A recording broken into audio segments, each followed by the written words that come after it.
Hi everybody. Oh my gosh, I'm back. What? Yeah, that was quick. I just had to I had to give that song the attention that it needed and I thought it was done. But after what I was just talking about, that sort of like being in between worlds or being in one world and allowing it to unfold into something different. I got to thinking last time I used the Angelarium Year 2, I talked about all the cards that were double. So I was like, oh my gosh, Gate of Sahakiel or Sahakiel. And I'm going to pull all of the angels that have double. So let's do this. There you go. There you go. And we'll see how this works. Again, I'm still here. So I don't have any of my cards, my tarot cards. All I have is the Diceology in this deck. So it'll be interesting how this works. Because these cards, I mean, they're going to be what they are. Maybe I'll use them as signifiers and then I'll pull the Diceology on top of it. Also, I only have about an hour to do this. So this is a 1 part, 2 part, 3 part, however many part thing, not 3. I'll get as far as I can get before my buddy comes home. Whatever we don't get to is meant to be interpreted individually. It's like, take it as it resonates first and foremost. Also, there won't be any timestamps in this because I can't be bothered, honestly. Sorry. It's not that I can't be bothered, but it would take time. Yeah, no, it's not that serious. So, all right, 2, 1. Oh, who is this? Muriel, Angel of Cancer. Is this Sariel? Sariel, Angel of the Waning Moon. At the top. Girl. I've been hearing so much of Owl lately, honestly. So, like, more than usual. And I don't even think I noticed the owl the first time. But this is giving me heavy Athena vibes. And I think Pallas Athena was retrograde last time I looked at it. But it's direct now. Let's see where it is. Pallas Athena, where are you? Where are you? What does she look like? I don't remember. Pallas Athena is in Pisces. Pallas is in Pisces, 15 degrees. She's 2 degrees away from Lilith and 7 degrees away from Neptune. Okay, cute. So I'm going to be pulling some like New World, Old World. I guess Muriel will be at the top. And for the angels that have multiples, I'm going to put the first card that I see on one side, and then the other card that I see on the other side, and then the Gate of Sahakiel will go in the middle. I don't think Phanuel. I think Phanuel is a single. And Anile. I think there's 2 Azazels. I'm not sure. Oh my gosh, look. They're literally right next to each other. I'm like, I think there's 2 Azazels, but I'm not sure. Yeah, there are. There are. And they're looking at each other. So they'll be, but the way I put them down, they're looking at each other here, but they'll be facing in opposite directions because this one goes on the other side of the gate. So that's interesting.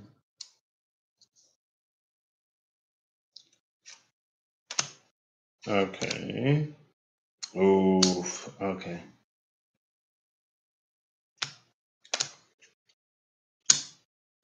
Satario. I think there's only one Satario. Oh, here's the second Ananile. So Azazel. This Azazel is going to be looking at the second Ananile. Angel of Storms. I don't know what this is, but we'll just go with it. We'll go with it. I think there are 2 of these, but I'm not sure. Also, I don't have as much room as I would like, slash, there are more of these than I thought there would be, but that's fine.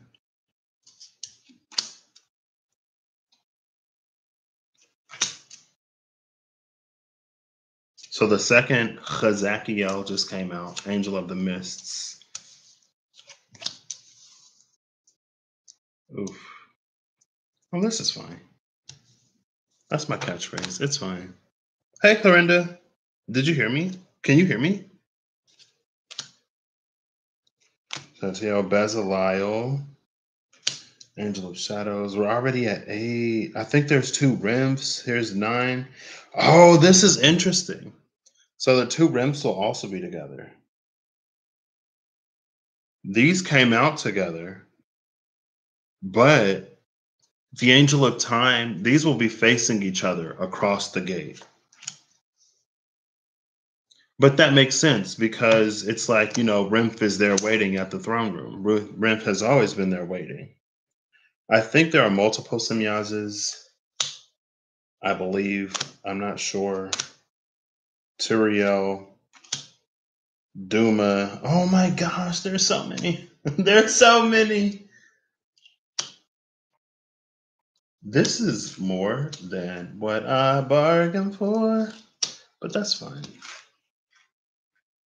It's the process of discovering exactly how many duplicates there are. I feel like this is it though. Oh, you can, okay. So here's Duma. And I think that's it. Here's Turiel.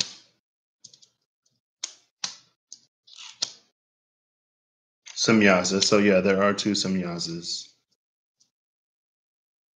Sukloth, Advakiel, Hamalael, Asmodel, Remiel. Oh, are there multiple Remiels? I'm not sure. I'll put it here just in case. Gabriel, Bezaliel just came out.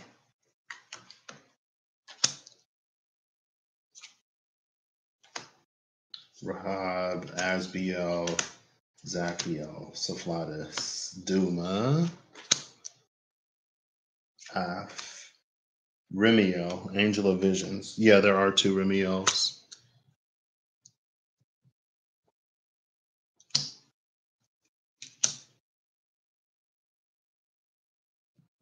Tamiel, the Gate of Sahakiel in the middle, Aziraphale, Sariel, Kakabiel, and Xenophon. So, not every card has duplicates. Now I need to Leliel. There's only one Leliel. So pulling Leliel. There's 3, 6, 9, 12 cards here. 3, 6, 9, 10 here. Duma, Angel of Dreams. Yes. Turiel, yes. Gabriel. There's only one Gabriel. Bezaliel, Rimph, Hezakiel. Yes, there's the second one. Penamue. I don't have the second one. Where's the what? Hold up. And Matariel. I thought there was another Matariel. But maybe that's because the Matariel in the other deck is different. Don't tell me I'm missing an angel. Don't. And it's been. It's funny that that's the one. Yeah, I don't see it. I know there's 2 Penamues because I've looked at the 2 of them before. Girl, how am I missing cards? I can't be coming to somebody else's place and losing cards. Then I'll never find them.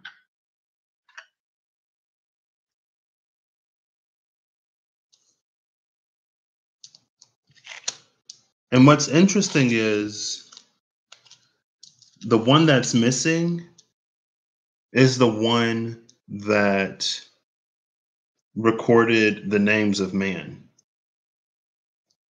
The only one that's here is the one that talks about the men that angels forgot. Oh my gosh, where is this card? Well, the last time I remember seeing it is when I sat here and I ran through the zodiacs, and that was a minute ago. I vacuumed this floor. I'm pretty sure I've moved stuff. It's not in the box, unless they're both on this side. There's Elios and Miaza. Where is it? I can take Matariel out because there's only one Matariel. Here's Muriel. This is crazy. Hello. Hello. Hello. Hello. So that one is going to be, I'll look for it later and I'll keep doing this. I can't believe it's not here. But I find it interesting that that's the one that's missing. So let's rearrange these. So it looks like there are 10. It's interesting that there's 10 because there's also 10 Sephira in the Kabbalah.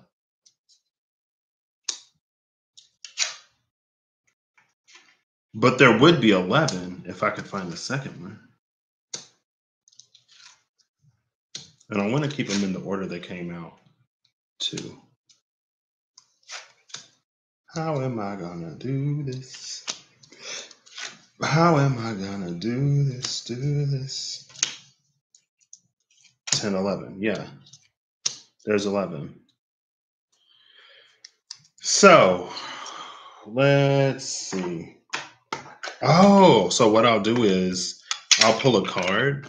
I'll shuffle these up. I'll pull off the top. And then I'll read each side. I don't know exactly what this is going to be again because it's just a thought. It's just a feeling. What is that? I feel like there's a song trying to come to mind, but I don't know what it is.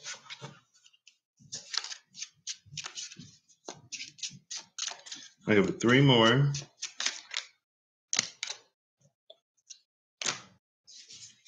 Two more.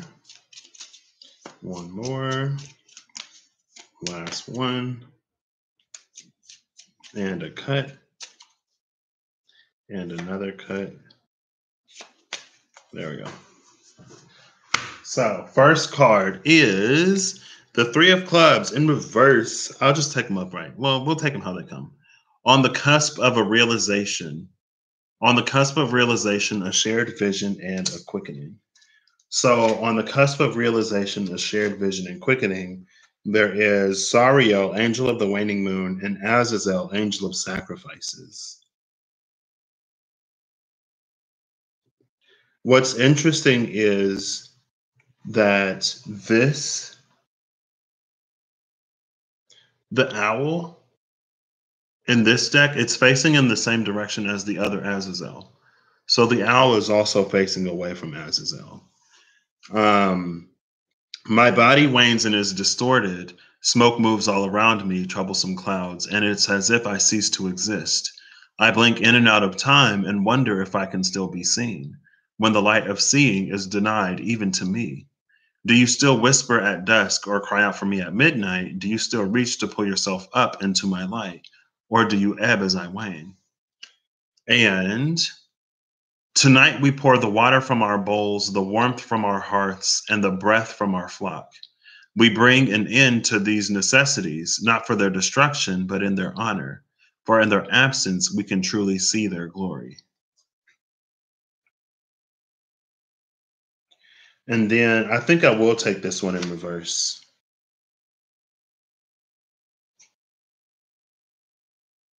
Because here there's an energy of, it's like Sariella's over here like, do you still whisper at dusk or cry out for me at midnight? Do you still reach to pull yourself up into my light, or do you ebb as I wane? And it's the waning moon. It feels like it's in the emotional body when it comes to the collective heart of mankind and time. It's like as it got easier and easier and easier to make choices that were further and further and further from the heart space, it's like this is the divine almost asking like if we still even care. And then this Azazel is the one who's like gearing up to sort of celebrate, gearing up for the feast. It's reminding me of those things that we know that we shouldn't do. And it's reminding me of that tweet and like how it's like we can use God to explain whatever, even if he's nowhere in it is nowhere in whatever we're doing. We still do things under the name of universal love, even though our actions completely violate love in almost every sense of the word. This is man more wrapped up in whatever he's doing. It was like this, and I'm going to get it confused. And that's why the owl is looking in a different direction. Wisdom has abandoned us. Well, we've abandoned wisdom. And as we've gone more and more and more into the darkness, it got us further from the light. It's like the veil got even thicker for necessity.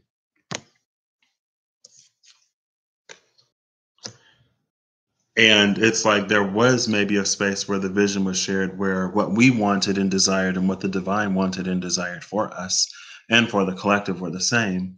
And in that space of alliance or cohesion or harmony, in that space of harmony, things like manifested or came into our experience almost effortlessly, almost immediately. But because of this distance between our actions and our desires and like the wisdom and guidance of spirit, things have slowed down, things have stopped.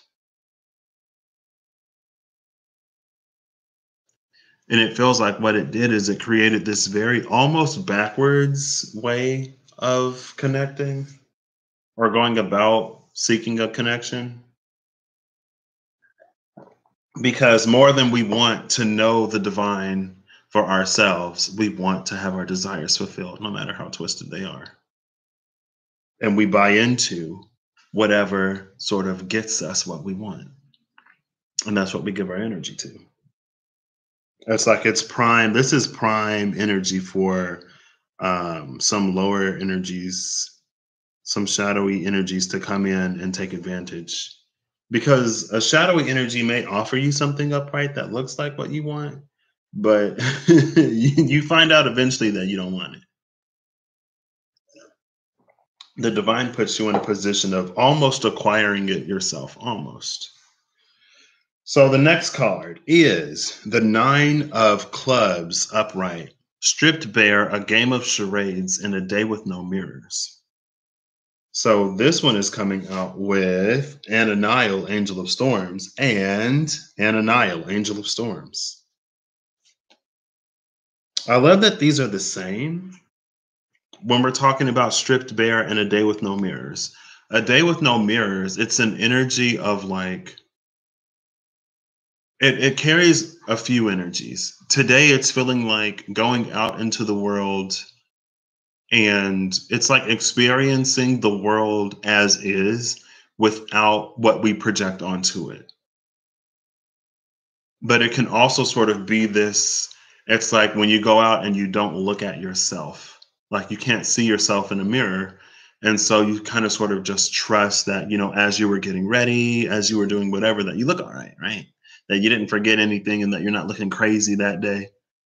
And you just go about your day. And in that sense, it feels a lot lighter because it feels like if we looked in the mirror, there would be things that we freak out about. Like, oh my gosh, I got a zit, my shirt's a little tight, or you can see my muffin top or whatever. But it's like it's almost out of sight, out of mind. And you enjoy your day a lot more. You connect a lot more authentically. You get to experience what life can actually be because I guess that leads back to the projection.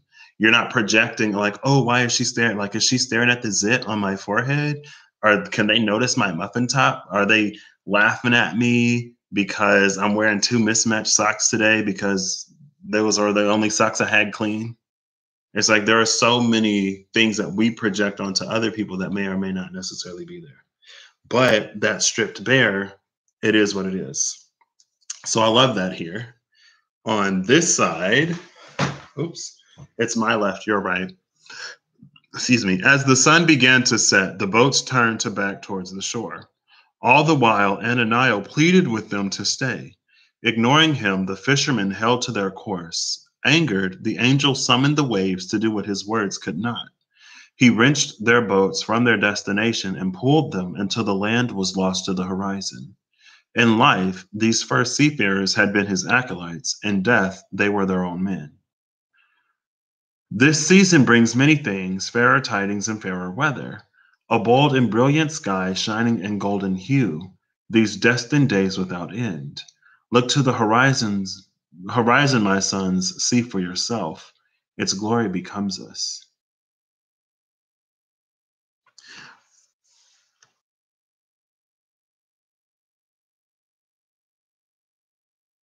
I'm not sure what this is.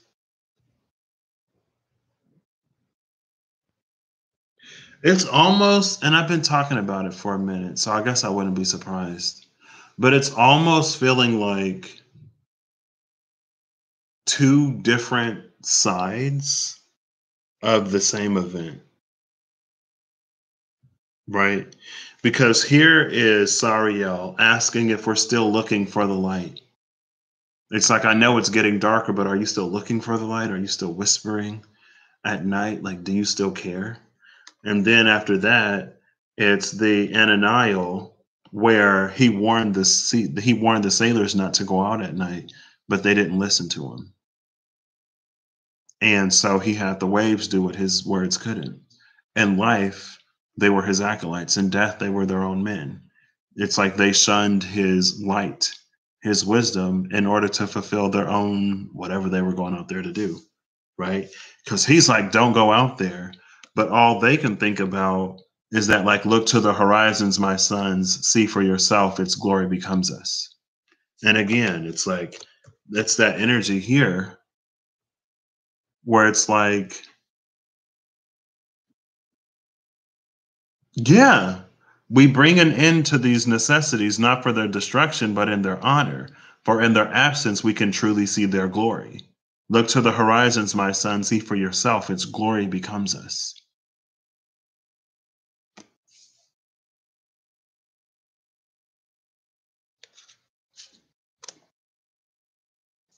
And so maybe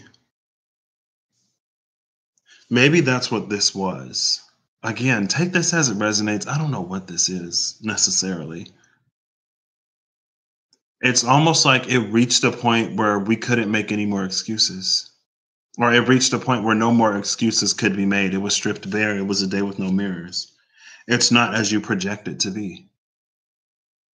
It's almost like, when there's someone that you consider a friend and you talk to somebody else about the friendship, or someone else is there and they notice how something is off, and then they tell you, like, hey, like, something about this relationship isn't right. This person is using you, or this person is like manipulative in any way. And you're like, what? No, like, they're my friend. Why would they do that to me? But it's almost like, it's not that it puts a bug in your ear, but it's almost like it validates certain things about that relationship, about that friendship, that you almost didn't want to admit. And the reason why it sticks with you is because it's true. And you know it's true, but you don't want it to be. In this, it's feeling like the energy of, like, the straw that broke the camel's back. It's like, oh, so, like, you really are just using me. Oh, so this really isn't what I wanted it to be.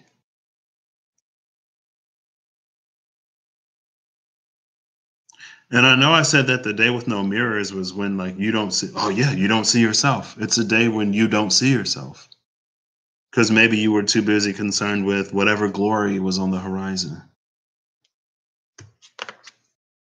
And again, is this past? Is this like way in the past? Is this present? Is this why there's a veil in between man and spirit now?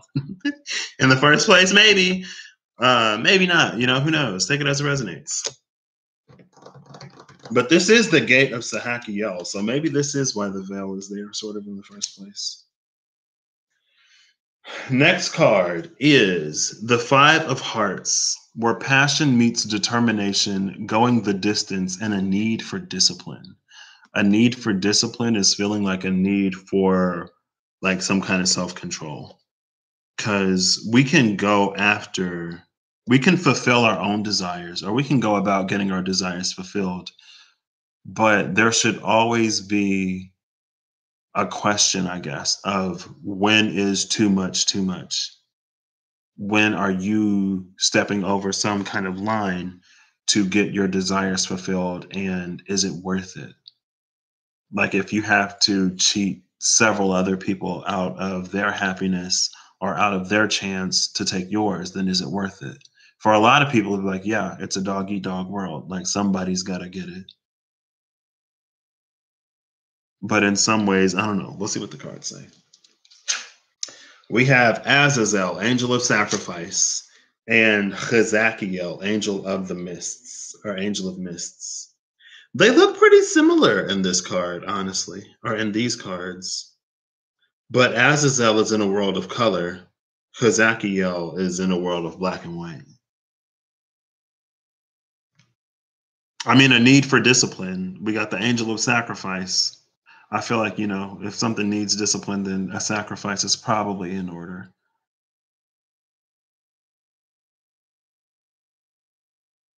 And then Kazakiel could be us lost in the passion and determination to get whatever we want fulfilled, potentially. Azazel, the first watcher of the North. Azazel taught mankind how to forge weapons and tutored them in respecting this power. Throughout those first years, he never wavered in his dedication to enriching the lives of mankind. In ways large and small, he sought to raise them up. Despite his efforts, Azazel was the first to be blamed when the catastrophe began. With mankind's trust broken, every bit of goodwill he had built was traded for an equal amount of resentment.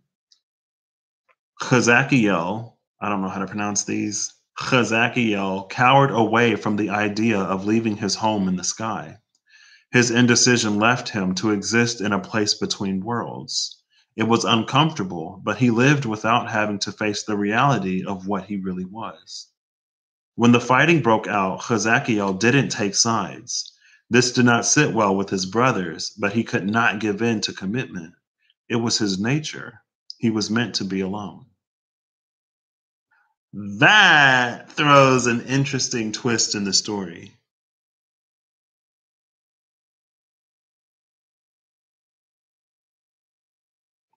And it feels like both. I was upset.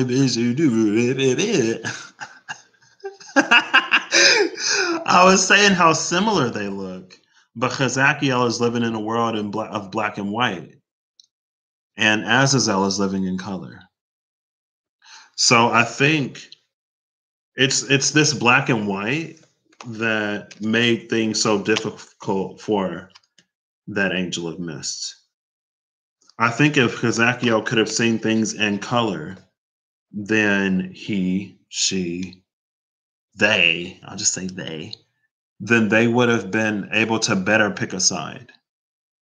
It's reminding me of, it's that need for discipline, and it's that going the distance. Sometimes we have to do things that we don't want to do in order to get where we want to be. It's like, it's an energy of like, sometimes you have to express tough love, especially if softer forms of love don't get the point across. It's almost like, it's time to have an intervention almost. Because if we don't intervene, then they're just going to get more and more and more lost in whatever substance, whatever behavior that they're engaging in. And to continue to support it is to, what do you call it? Enable. It's to enable a behavior that ultimately works to the detriment of the person. And I think that's the need for discipline. It's a discipline within self to, and going back off of the last example, right? Where there's someone that you really care about and you find out that they could appreciate you more. Let's just say that. Because it doesn't have to be as nasty as like straight up narcissistic behavior. Um, we all have narcissistic tendencies to some degree. And we should, because we also have to make sure that we survive, not necessarily to the detriment of other people, but we should be concerned enough to, clothe and shelter and feed ourselves and not give everything away. Because if we expire, then not only does it not do us any good, but then we can't be there in a space to help even more people. And also, we need to love ourselves and take care of ourselves.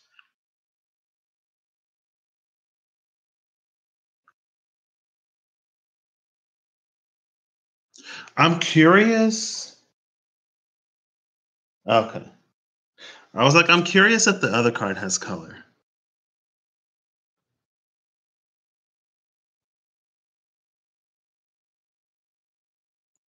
What I'm also curious about here is if Azazel didn't feel the same, because it said something about determination, dedication. Throughout those first years, he never wavered in his dedication to enriching the lives of mankind in ways large and small. He sought to raise them up. And it is almost the feeling of like, if you invest that much time, energy, and effort, then I don't think it would be so easy to just sort of like change sides. But with him sort of being the epicenter of it, it's like, what other choice? See, it's coming through almost in a space of a lot of, let's say, like, hey, Mimi.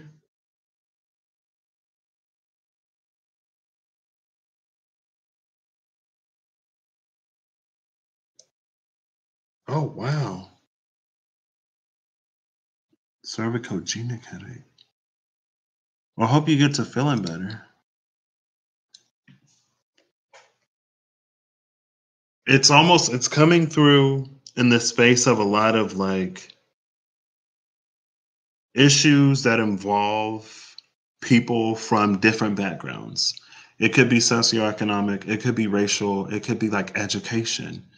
It could be a lot of things. It's like Azazel was so close that he has no choice but to be involved. It impacts him directly. But Chazakiel is like on the outside of it. And because because Chazakiel is on the outside, it's like I'm not personally involved. I can see things either way. Like they didn't come after me. Like I'm still good. No one's turned on me. Like no one's trying to kill me. No one wants me for my power. And it's like, yeah, girl, because what you're the mist. Who want to be lost in the mist? And not to downplay Chazakiel and whatever the mist can do, because the mist is doing a lot right now to get us to see things that we need to see within self. But it is carrying a little bit of that energy. It's straddling the fence because it's not really invested either way. What I do like about that energy, though, is I feel like some things can only be seen from the middle. I feel like taking both sides into account is important, but with going the distance and a need for discipline, a decision has to be made. And Hazakiel never made the decision. Mama have to take you to urgent care. Oh my gosh.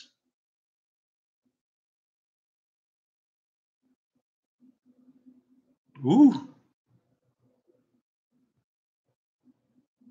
no problem. So next is the Ace of Spades in reverse.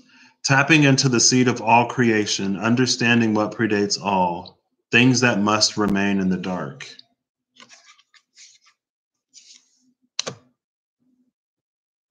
With Penamue and Rimph.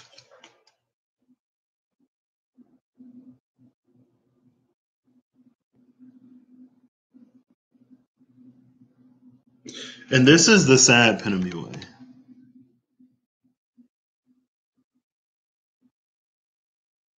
I do like how. Oh, look. And it looks like a tombstone. It looks like a tombstone. And then the other card, it talked about how Pinamue would go into the graveyard and how Pinamue was in the graveyard. And look, it's the colors are very similar between these two. And they're both sort of sitting on a throne of sorts, I guess. What hath been wrought across the fiery hilltop, these sculptures of men whose names the angels forgot. And the ocean pulsed, pushed onward, beat by beat, marching forward. They die up on the beach. And with each stroke, the sand pulls upon the stones, polishing faces smooth.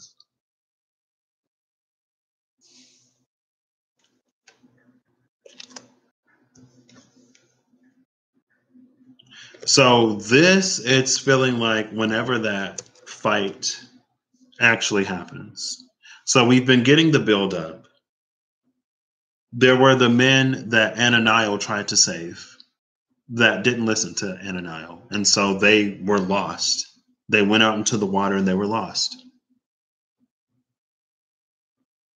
And then in the last one, it was talking about the fight. When the fight happened and all of the love that they had for Azazel turned into equal amounts of not love.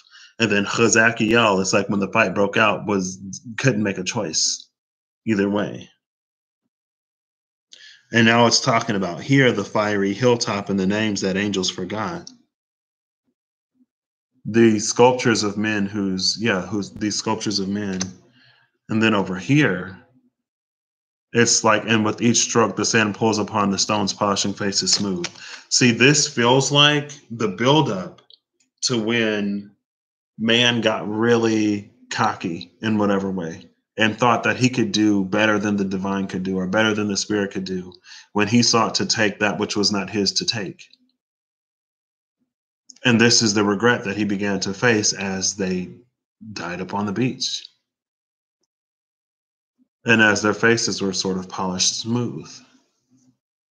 I feel like this face is polished smooth. It's the energy of like when you've really been convinced that you're doing the right thing, and then things play out and you find out that you haven't. It's almost an energy of like the soldier who was lied to.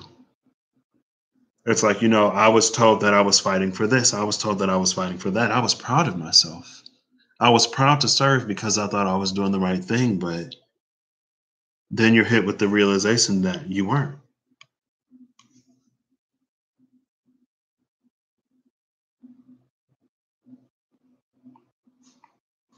And this card has the Sage of Souls in it, number 77.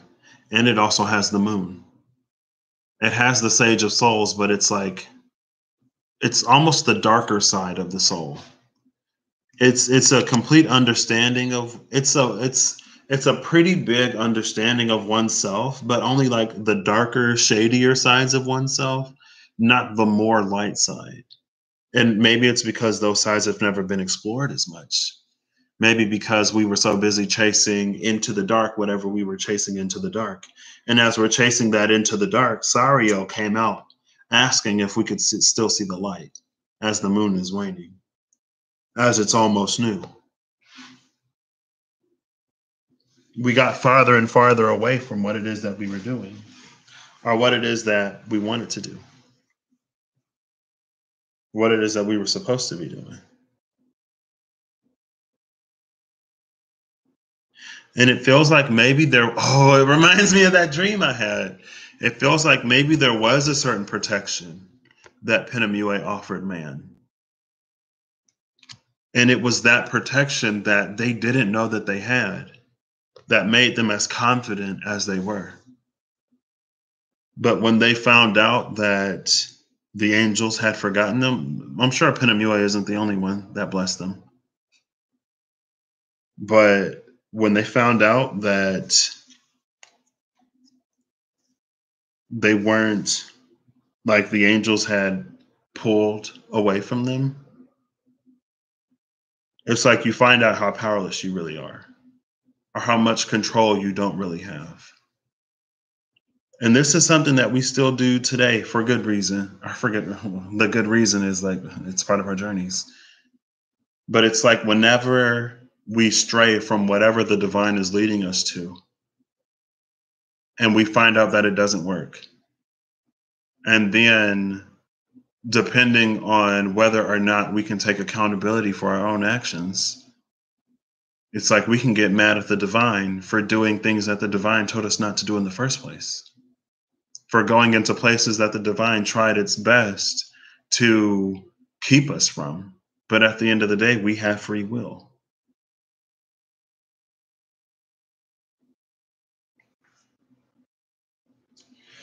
Next card, the Six of Clubs upright. A shift in the wind, a leaf caught in an eddy, the birth of a new language. And this is coming out with the second Chazakiel and Turiel. This Chazakiel looks more like it's morning than the other. This place that is somewhere in the middle. Where can I go if I am denied flight? How can I stay if I am denied presence? These questions fill the night air, crowding my wings and obscuring the light. But I know I am not the fog, but I also know that I am. And here I remained under a mountain made of many hands, all reaching and all taking. I press my body closer to that which I must keep. It is mine, and I will shield it from the misery of other hands. I can feel their gaze fall on it like an avalanche. Their greed feeds my conviction, so here I remain.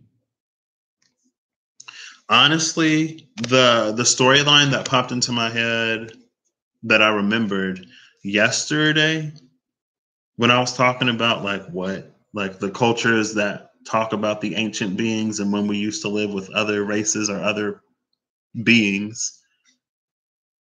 It reminded me of a show I was watching where there were these creatures that were created by the divine. And there were four people who killed them, who killed one of them, and integrated their body parts, their power into themselves, and they became gods. And it makes me think of like how when the Titans ruled, there was a golden age. There was no need for laws because people weren't doing things that it's like you don't have to tell people not to kill people. You don't have to tell people not to steal from people. You don't have to tell people not to be terrible people. People are just decent people. So they didn't need any laws. But then the gods come and led by Zeus and they kill the Titans and they plunge the world into the chaos that was the gods on Olympus when they're going around doing all kinds of stuff to all kinds of people. People knew no peace. They knew no peace, but they still worshiped the gods anyway, right? It's like man turned themselves into gods by betraying whatever came, whatever preceded. And I feel like that's what this is. I feel like this is whatever was gained, whatever secret, hidden, occult knowledge that a lot of like secret societies and the magics that people claim to have or actually have, I don't know. And now it's like Hazakiel is still in the middle. At first, it was like Hazakiel couldn't turn against man because man didn't do anything to Hazakiel. But now it's like Hazakiel can't condone or couldn't condone what man had did or had begun doing, but also couldn't return to the other angels because the gate had been closed.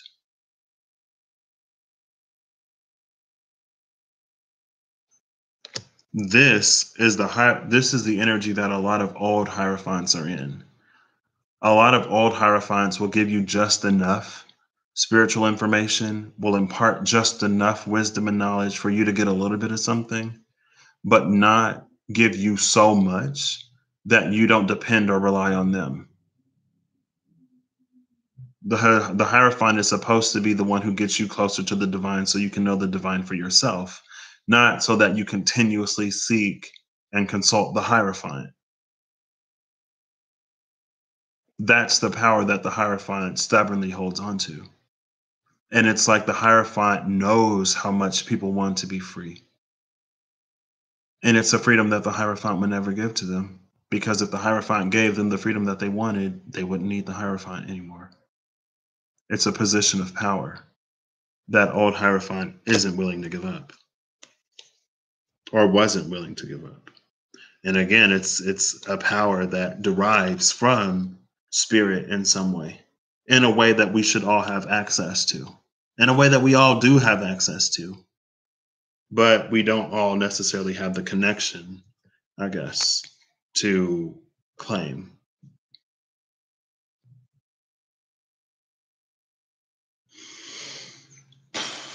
What is this?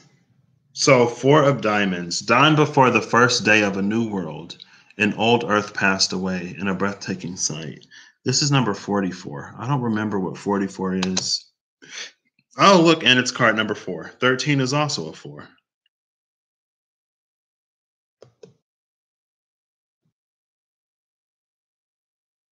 This feels like after. See, the birth of a new language. It's reminding me of like when Odin hanged himself from the world tree to read the runes, and he learned magic in that.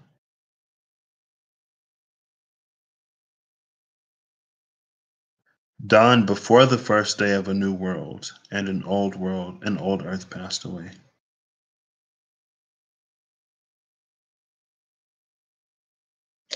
The cards here, Samyaza, Angel. Oh, both of them.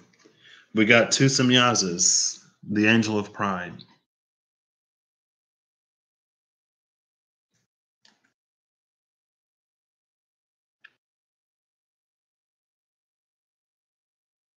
Of course, this is the one with the waning moon on it. And that moon, it's damp. It's a damp moon.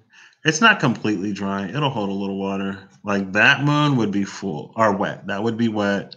This would be dry because it would all spill out if you were to pour water into it. So, as the angel sang, a single speck of something passed through the light and cast a tiny shadow down on the earth. Beneath the stars, the shadow looked back at the heavens and saw himself for the first time. He gave himself his own name and turned his back on the existence he'd been granted by the universe. One by one, Samyaza called out for his brethren, and they bowed to meet him.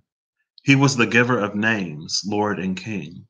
There was to be none before him and none after. All hail, firstborn, giver of names, father of giants, protector of the house of man. Long shall be his days. So, yeah, all hail, protector of man, long shall be his days. This is definitely that old Hierophant energy that claimed whatever. It's like if there was a time where the ancient ones were here and they lived amongst us, these would have been the ones that remembered the teachings, the only ones that would have remembered the teachings directly, and who could then control what information they passed on. This is them sort of asserting themselves as kings. I don't know what this is. I don't know what these last few have been, but it's this story that's continuously enveloping. Is enveloping a word?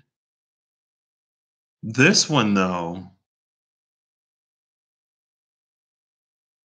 this almost feels like a little bit of the same.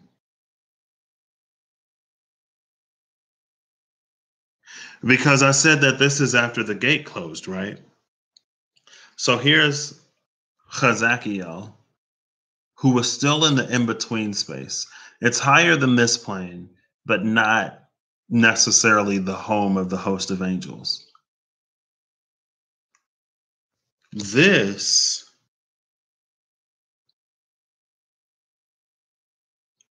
honestly feels like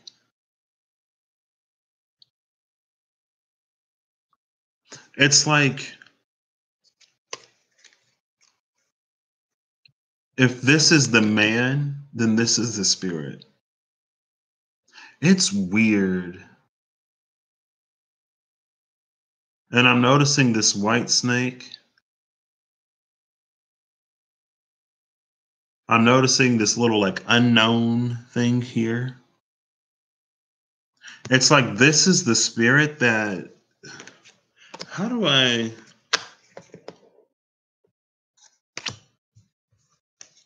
so the way that the Hierophant works, and it's again, it's reminding me of the story of the gods who had killed the ancient ones and then who had taken parts of the ancient one into themselves, or the people, the men and women who had killed the ancient one and integrated parts of the ancient one into themselves to make themselves gods.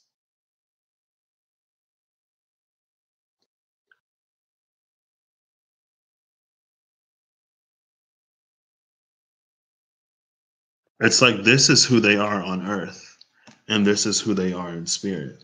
So it almost feels like an inheritance. It feels like vessels that carry on this energy. Like this is the first, almost like Caesar.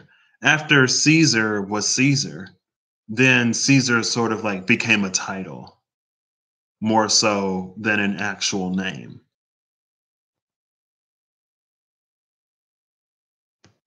Like this is the space of the title, like Pope. Not, I'm not saying that Catholic, I'm not saying anything about that. This would be like Pope. Because in Christianity, we don't really have the same thing. Like you have pastors, but that's not really like this is, it's bigger than that. And like this is like what Saint or Pope Francis the Third. I forget who the current Pope is. This is the current Pope, but this is the title, and this is the energy behind the title.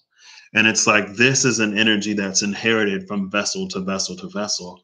And in that way, and because the Hierophant is positioned how the Hierophant is, it's able to utilize collective belief to assert itself in spirit higher than what it actually is, right? It's just like if there is a creature that feeds on your fear, then the more fear you give it, the more powerful it becomes. This doesn't necessarily operate on fear, but it's a lot of the same energy.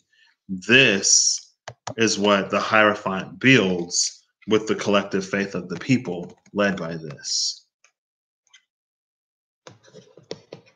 And again, it reminds me of all of the old Hierophant energies that told their followers that if you kill another, then you will be granted greater glory. But if you look at your belief system, the divine that you believe in is one of love. And in what way is this action honoring that energy of love?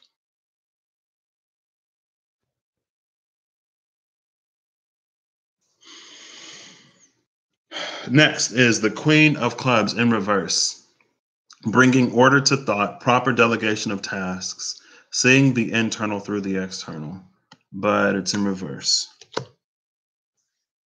Next is Bezaliel, Angel of Shadow, and Bezaliel, Angel of Shadow.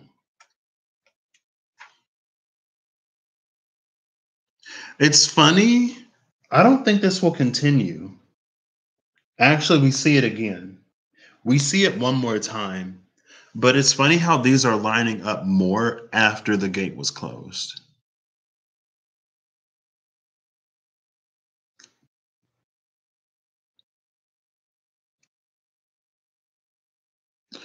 So, the first one, falling through the branches, standing still among the shaking leaves, stop and listen. My approach, my touch, the wind shifts, and there I am, cool against your skin. I will not leave you. This one, Bezaliel's shadow failed to stick to the ground. Instead, it hung in the air like a specter, a twisted impersonator carrying a ghastly sense of unlife as it floated nearby. In the right light, it was hard to tell the two of them apart. His blank, expressionless face was always half hidden by a hood. No one could ever know for sure if they were looking at the real angel or his shadow. It was just easier to avert your eyes.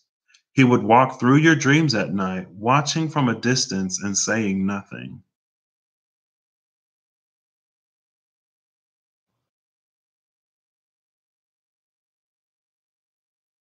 I feel like this is interesting because this shadow feels like Hierophant shadow.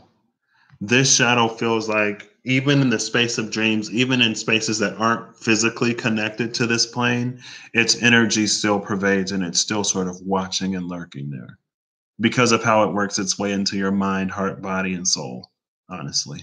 Or your mind, heart, and your body at the very least. Hierophant energy, because it creates all of the structures through which we connect for any who choose to follow a structure instead of discovering what lies within self. Not that, again, the Hierophant is a tool to get us started, but eventually we should form our own connection. But this, see, this feels like an imitation of this energy. Like this is the actual divine. This is what Hierophant tries to play at. And like, see, this energy, this was the man who made himself into the divine by using the power of collective belief and collective thought. But this is like the actual divine. And how, even though the veil was sort of erected to do whatever it did, for whatever reason it was, the divine never left us. It's just like, okay, well, direct direct cooperation isn't something that you're necessarily yet ready for. So what we'll do is we'll change the system a little bit. We'll wait beyond this veil, and then you will live your life there. And as you grow, we'll talk to you every step of the way. We'll always be there. And whenever you have a darker impulse, we will be there to be the lighter impulse. We'll guide you. And if you choose to listen, you can, and you can get even closer. And if you choose not to listen, you can, and you'll float farther away. But it's like you're never far from the heart of the divine, no matter what you do.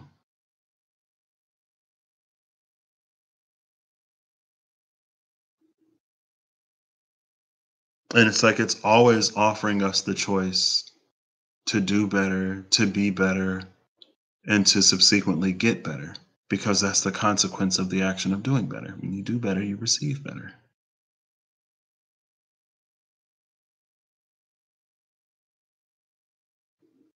As compared to this version that the Hierophant offers, it pales in comparison to what there actually is, right?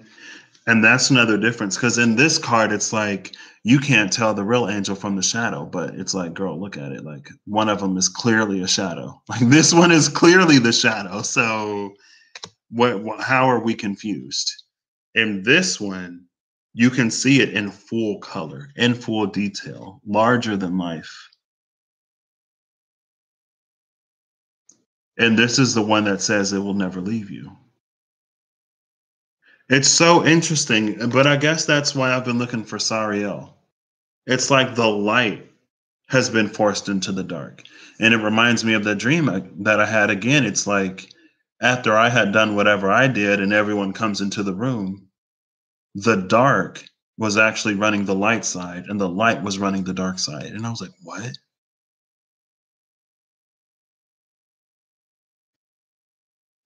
But it's like the divine has been what's been forced into the shadow.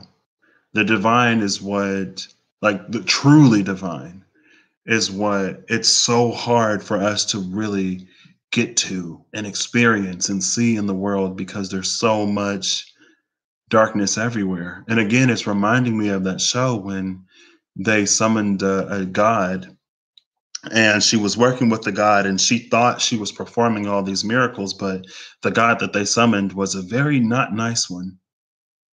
And it did some very bad things using one of the characters as a host.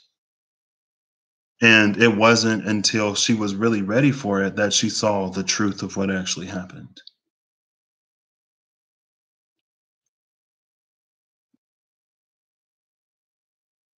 And again, it's like that's what happens when man puts himself in that position.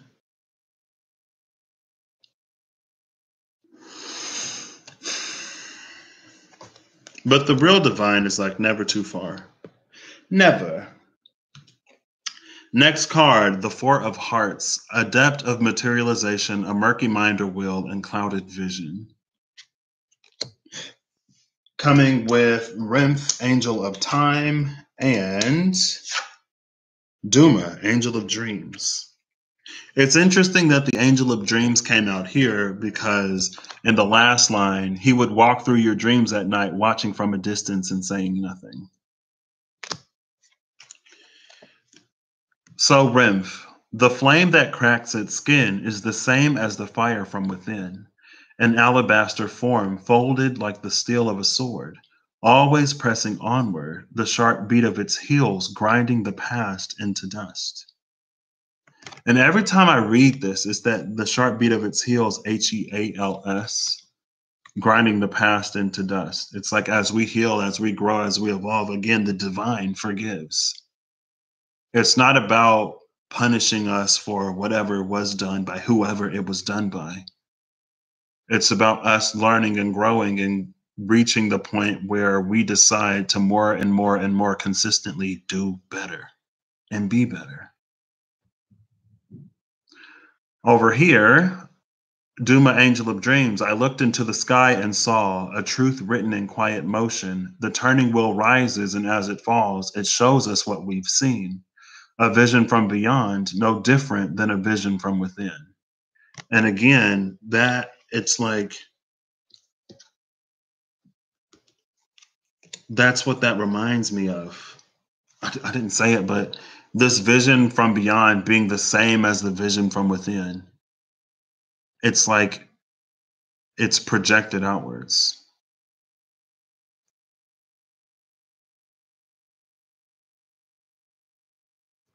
What is it? I feel like I feel like it has to be in a movie or something. It reminds me, I feel like I've seen it. It's like if there's a mother and if there are parents that give away a child at birth, or if circumstances would separate the parents from the child, it reminds me of the mother that's like, every time the sun shines on you, that's me smiling, or every time you smell a fragrant flower in the wind, that's me. It feels like the divine is like every time you experience this, it's me. Every time you need a moment and you find it, it's me.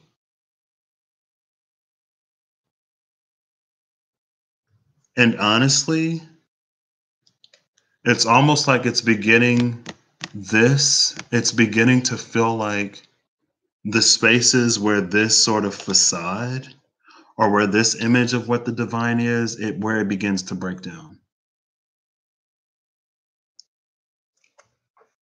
And on this side of the veil, that's when we really begin to reach the space of like, what is the divine really?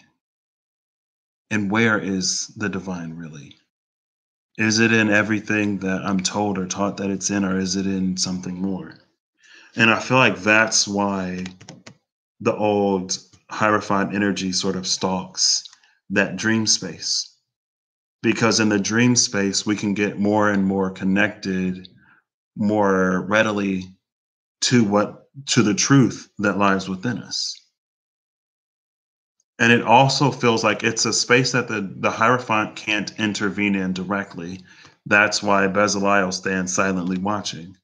But it's like the Hierophant can control so much of what comes into your experience that it can almost subconsciously program you to where if you were to encounter the divine in a dream, the shadow of what the Hierophant has imprinted upon you will also be there to try to fight it. This feels like through Rinth, Or maybe through Bezalel here, where it was like the divine is always with you. It feels like the divine trying to break through. The flame that cracks his skin is the same as the fire from within. Same as the fire from within. The vision beyond is the same as the vision within. An alabaster form folded like the steel of a sword, always pressing onward, the sharp beat of its heels grinding the past into dust. It feels like there's a very subtle space in which things are going to begin being rewritten or like unwritten, honestly. It feels like these things that were impressed upon us being washed away.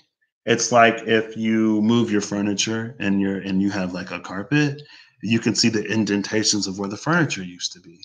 But it's like removing that indentation in some space that even old Hierophant energy can't penetrate. And maybe that's going to be, maybe it's something that's been offered over the course of the past year, especially, and something that's going to be offered even more moving forward in this Pluto retrograde. And I like that. So now we're getting there now. Oh, I said that we were going to have another pair that matched, but we're actually not. We're actually not. So two of I love it. I didn't read it yet. So two of spades, a displacement replaced, unintended and unforeseen consequences, and a need for wisdom. That displacement replaced, that the divine coming to us in these spaces that the Hierophant can't reach. The divine trying to show us more directly who it is and how to recognize it and how to operate within it. How it's like reestablishing that connection that was lost because we were so busy chasing everything outside of us. A displacement replaced unintended and unforeseen consequences, a need for wisdom, that need for discernment, angel of visions, and angel of the waning moon. And it's funny because Remiel, angel of visions, has a wet crescent moon as sort of like his headpiece. Remiel, angel of visions, footsteps fall upon boundless hills, stretching one by one across the landscape, our journey. See not the darkened slopes that present themselves today. There is light upon the farther side, guiding us onward. I love that. Sariel, as the earth tugs on the moon tugs back on the earth. For each force, another will always exist in perfect opposition. The lives of men and angels are similar, though the power of one may be greater than the other. Their existence reflects each other.